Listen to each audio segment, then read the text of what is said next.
नमस्कार प्यारे साथियों और मेरे प्यारे बच्चों। आज जो प्रीपोजिशन का आगे का भाग है वो दो भाग और कराऊंगा। बाई बी वाई बाई और विद का प्रयोग, यानी बाई का प्रयोग कहाँ होता है, विद का प्रयोग है कहाँ होता है, दोनों का टॉपिक है वो मैं आज करवाऊंगा।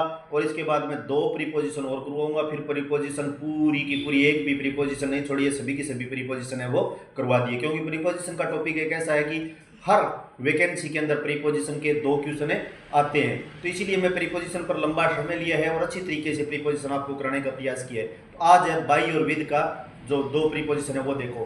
पहले अब देखो यहाँ बाई और विद का प्रयोग। अब देखो बाई का प्रयोग एक तो क्या किस में होता है, नियर।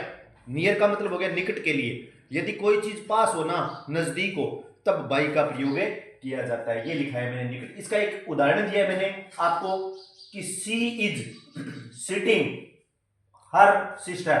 अब देखो वह विश्राम करती है या बैठी हुई है, कहां पर है, बाई हर सिस्टर। अब देखो पास में बैठी हुई है, तब यहां बाई और विद में से एक आएगा, तो सी इज सिटिंग हर सिस्टर।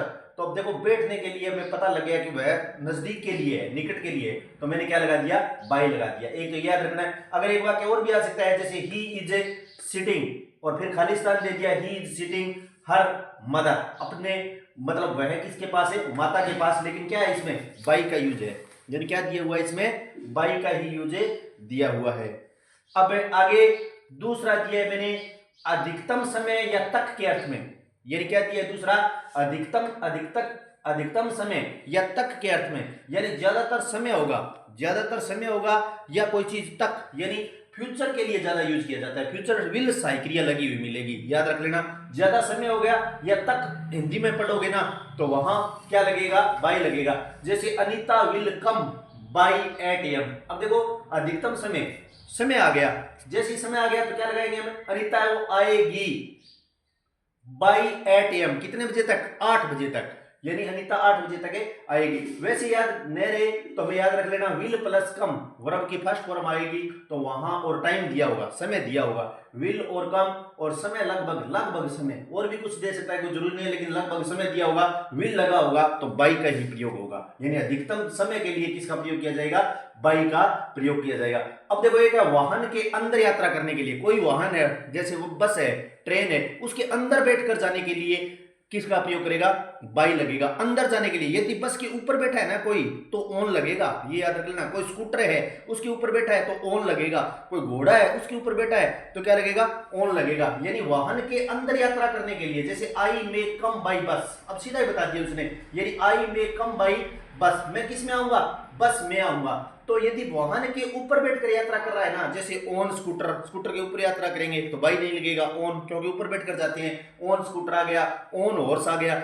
जिस वस्तु के ऊपर बैठकर जाएंगे वहां तो प्रीपोजिशन ऑन लगाना है, और जिस वस्तु के, जिस वाहन के अंदर बैठेंगे वहां पर क्या लगाना है, हमें बाई लगाना है। ये रूल याद रख लेना।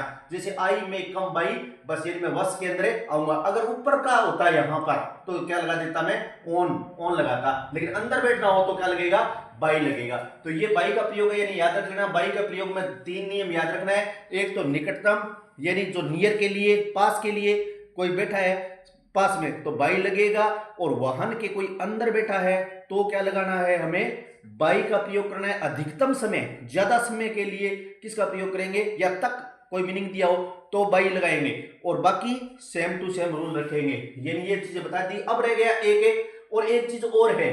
अब आगे पेसिव वॉइस का कोई भी वाक्य हो, मैंने पेसिव वॉइस करवाया है, पेसिव वॉइस का कोई भी वाक्य हो वहां पर बाई लगेगा, ये याद रखना। पेसिव वॉइस का कोई भी वाक्य हो वहां पर क्या लगाना है, जैसे पेसिव में बाई का प्रयोग होता है, जैसे a poem was written by her. अब देख लेना कि पेसिव वॉइस का कई बच्चों को पता नहीं लगता, कराने के बाद भी पता नहीं लगता, तो हमें याद रख लेना, कोई सहाय क्रिया दी होगी, सहाय क्रिया के बाद में वर्ब की थर्ड फॉर्म होगी, चाहे सहाय क्रिया कोई भी होगी, जो हमारा है, जो वर्ब की थर्ड फॉर्म होगी, वहां पर हमें क्या लगाना है, बाई लगाना है, बी बाई, याद रख लेना। यानी अब देखो ए पोइम वाज रिटन, एक कविता है वो लिखी गई, किसके द्वारा, बाई हर, उसके द्वारा लिखी गई, यानी एक कविता उसके द्वारा लिखी गई, यानी ए पोइम। अब ये पेसिव वॉइस का वाक्य है। पेसिव वॉइस का जब भी कोई वाक्य होगा तो क्या लगाना है, हमें बाई लगाना है। अब रह गया विद।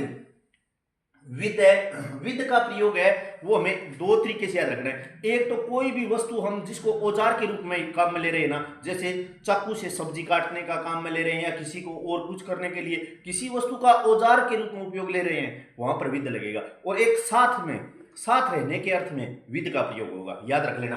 अब देख लो, यही मैंने आपको बताया है कि कोई विद का प्रयोग है कि कोई वस्तु औजार के रूप में काम ले, ये कोई भी वस्तु हो चाहे वो औजार के रूप में हम काम में ले रहे हैं। जैसे अमन कट ए मैंगो, अमन है वो क्या करता है, यानी कट ए मैंगो, ये देखो सेकंड फॉर्म है, ये यहां को ये मत देख लेना कि प्रेजेंट सिंपल टेंस है, ये कौन सा पास्ट सिंपल का साधारण वाक्य है, यानी अमन कट, क्योंकि वर्ब की सेकंड फॉर्म मानी जाती है, कट की तीनों फॉर्म एक जैसी होती है। तो अमन कट ए मैंगो, अमन ने क्या किया, सेब काटा, और किससे, ए नाइफ। अब देखो इस चाकू को इसने क्या माना है, एक औजार बनाकर काम में लिया है, तो यहां क्या लगा दिया, विद लगा दिया, यानी अमन कट ए मैंगो, और बाद में क्या लगा दिया, ए नाइफ। अब चाकू को किसके रूप में माना गया है, एक औजार के रूप में लिया है, तो ये देखो किस क्या लगेगा यहाँ पर, विद, यानी ब्रैकेट में क्या लगेगा, विद। और साथ के अर्थ में कोई भी साथ रहेगा, जैसे आई लिव, मैं रहता हूं, बाद में माई सिस्टर, माई ब्रदर, माई कुछ भी लगा सकते हैं हम जो साथ में रहते हैं। तो आई लिव, अब यहां पर रहने के अर्थ में क्या लगा देंगे, विद प्रीपोजिशन लगेगा, I live with my sister, यानी मैं मेरे बहन के साथ रहता हूं। तो ये प्रीपोजिशन है बाई और विद का प्रयोग। बाई और विद का प्रयोग में एकदम सरल सी बातें आपको मैंने बता दी अच्छी तरीके से, ये शॉर्ट स्क्रीन है वो लेकर अच्छी तरीके से एक या दो बार पढ़ोगे ना, फिर ऑटोमेटिक दिमाग में आ जाएगी। अब दो प्रीपोजिशन और करवाऊंगा, फिर प्रीपोजिशन का टॉपिक पूरा है, और इसके बाद पूरी कंप्लीट प्रीपोजिशन करवाई है। और वीडियो अच्छा लगे तो शेयर और लाइक भी किया करो, और जिससे मुझे और ज़्यादा मोटिवेट मिल सके। और हमेशा नशे की प्रवृत्ति से दूर रहो, नशा भगाओ और युवा बचाओ। इन्हीं शब्दों के साथ धन्यवाद, हमेशा खुश रहो।